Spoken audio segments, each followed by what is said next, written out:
Hello, my dear classmates. This is me, Jagrati Khatri, and she is my partner, Zara Rathod. Today we are here to tell you about one of the disease which is caused by mosquito. This disease, the disease which is caused by mosquito, is the malaria. Malaria is the most common disease which is caused by mosquito. I hope you are familiar with this disease, but I also going to tell you about malaria.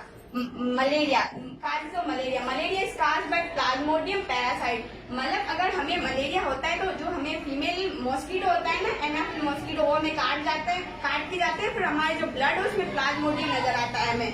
मतलब अगर हम laboratory testing करवाते हैं तो वहाँ पे Plasmodium हमारे blood में मिलेगा, जिसके जरिए हमें पता चले हमें मलेरिया हुआ है, इस वजह से होता है। और यहाँ पे मैं आपको सिम्टम्स बताने जा रही हूँ मलेरिया के, हाई फीवर। मलेरिया में हमें बहुत शदीद बुखार हो जाता है, उसका जो टेम्परेचर है 104 डिग्री सेंटीग्रेड और 40 डिग्री फahrenheit को पहुंचता है। और यहाँ पे चिल्स होती है, मतलब हमें शिवरिंग होती है, सर्दियों में बहुत ठंड लगती है। अगर हमें गर्मियों में भी फीवर मलेरिया वगैरह तो उसमें भी हमें ठंड लगती है। और कॉन्स्टिपेशन होती है, मतलब हमें कब्ज होती है। किडनी डायफंक्शन, मतलब किडनी हमारी बॉडी में फ्लूइड वगैरह मेंटेन करती है, लेकिन जब हमारे पास किडनी डायफंक्शन होता है तो हमारी जो किडनी काम करना छोड़ देती है। और अभी आपको जो मेरी पार्टनर है ज़ारा, वो बताएगी एडवाइस और prevention. Hello guys, as Jagrati told you about causes and symptoms, so I will tell you about preventions. So first prevention is wear fully covered clothes. आपको पूरे ढके हुए कपड़े पहनने चाहिए ताकि आपको मच्छर काट ना सके और आप मलेरिया से बच सके। Number second is use net covering while lying down or sleeping. You should use net covering for your protection. And number three is always use repellent products. आपको अपने गर्मियों में ज्यादातर मच्छर ज्यादा हो जाते हैं, इसलिए रेपेलेंट प्रोडक्ट्स इस्तेमाल करने चाहिए ताकि आप अपने आप को मलेरिया से बचा सके।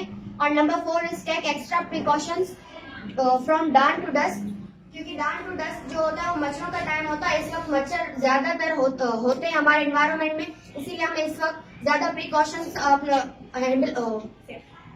हैंडल करना चाहिए ताकि हम लोग मलेरिया से बच सकें। और आखिर में मैं आपको सिर्फ इतनी एडवाइस देना चाहूंगी that if malaria symptoms appear, consult to a doctor immediately. अगर आपको मलेरिया सिम्टम्स अपेयर होते हैं, आपको दिखाई देते हैं, तो आप एक डॉक्टर से इमीडिएटली कंसल्ट करें ताकि उसको आप जल्द से जल्द ट्रीट कर पाएं। And number 2 is obey all the precautions. अगर आपको मलेरिया होता है तो सारे जो हमने प्रिवेंशंस बताए हैं इन्हें आप फॉलो करें ताकि आप मलेरिया से जल्द रिकवर हो पाए। And number 3 is we need to strong our immune system so that no disease can affect us. अगर हम अपने इम्यून सिस्टम को ज्यादा स्ट्रॉन्ग करेंगे तो कोई भी डिजीज हमें इफेक्ट नहीं कर पाएगी, इसलिए हमें अपने इम्यून सिस्टम को स्ट्रॉन्ग करना चाहिए।